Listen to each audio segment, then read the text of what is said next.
What's going on, everyone? Happy Tuesday to everyone. Hopefully everyone is doing well, staying safe, healthy. If you had to take a COVID test, hopefully you have tested negative. If you did test positive, I hope you have a full and speedy recovery with no long COVID issues. It is time now for the Tuesday edition of the Pandemic Update for Tuesday, January 16th, 2024.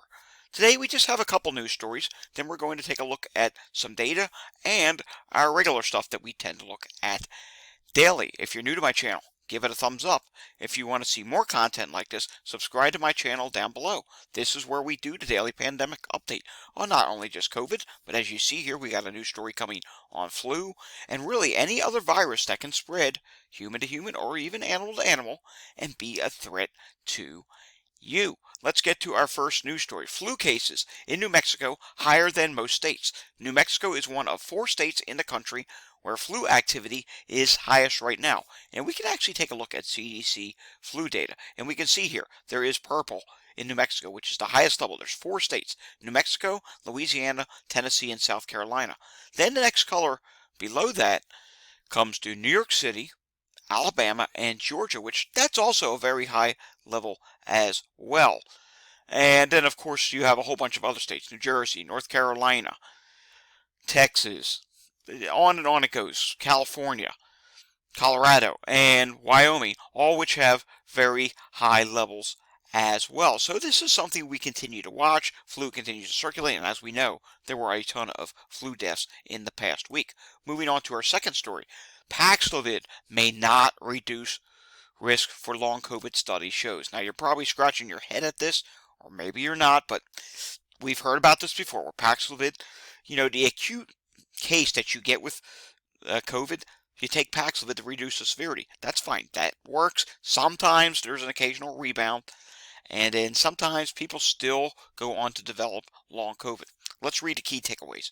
Rates of long COVID were similar between groups of people who received Paxlovid and those who did not. COVID-19 rebound is not linked to an overall risk for long COVID. So, while the rebound is not listed to long COVID, it can still cause you to have long COVID, even if you took Paxlovid. All right, we have to take a look at this. Let's refresh this. Let's see if Mandy Cohen finally did an update on Twitter. And look at that right here. Mandy Cohen finally spoke in her own words 3 hours ago. We're seeing a lot of virus circulating right now. If you're feeling sick, get tested so you can get treatment. And remember, it's not too late to get vaccinated. Learn more.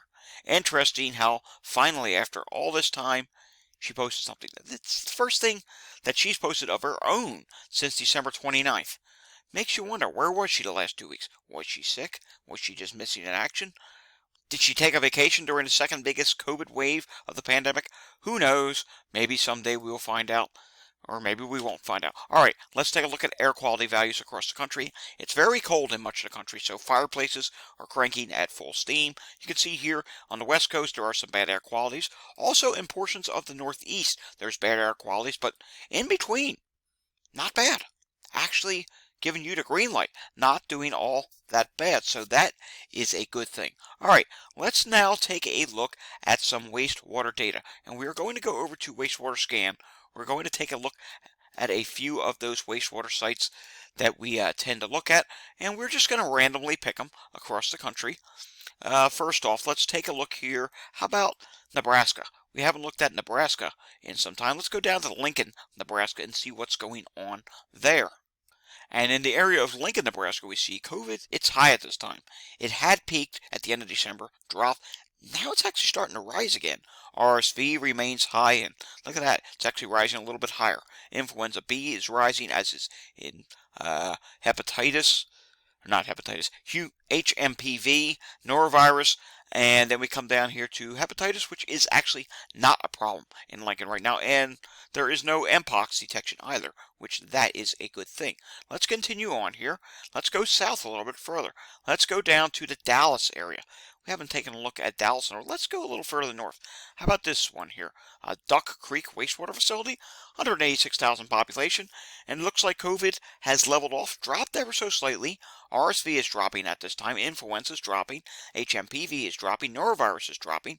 And then we come down here, there was some detections of hepatitis back in November of last year. No Mpox detections at this time.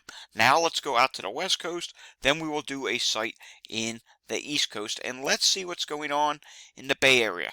How about we do two sites in the Bay Area? First, we'll do San Francisco, and then let's see what's going on over in Oakland.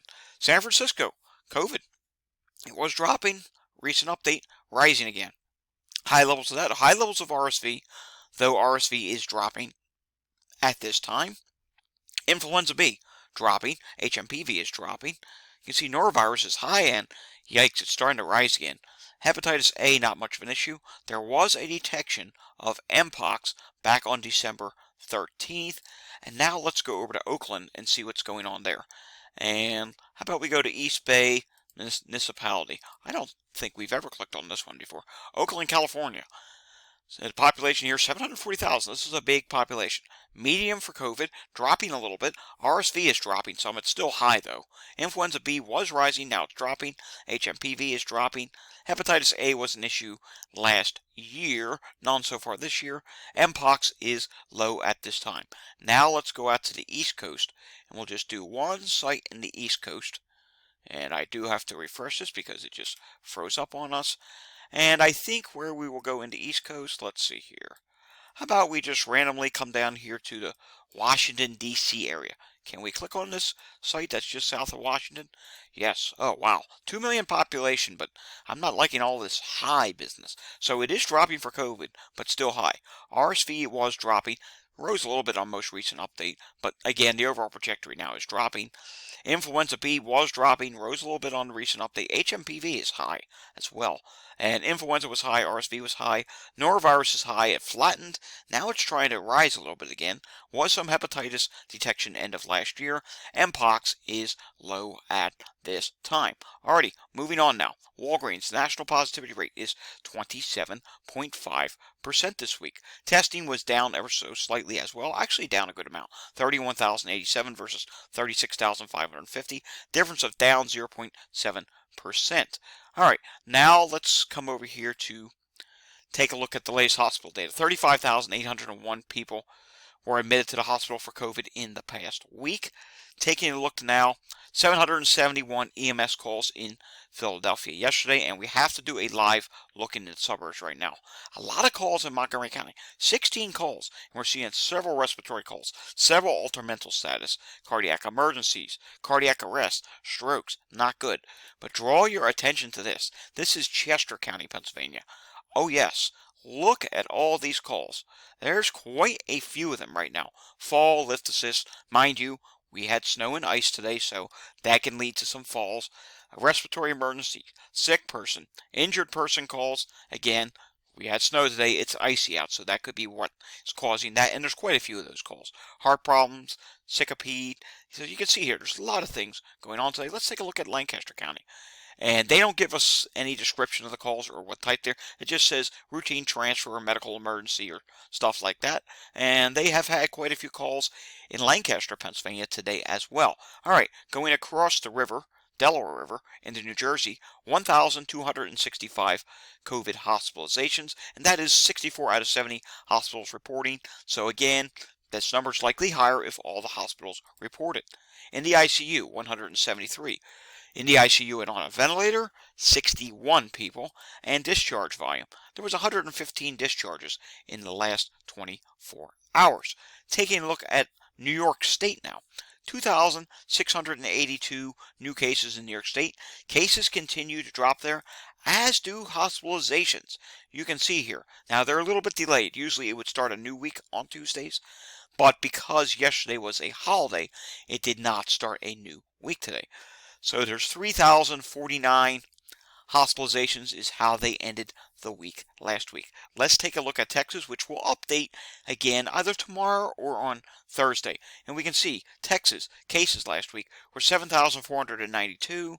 They reported 43 deaths. The number of people hospitalized was at 1,950.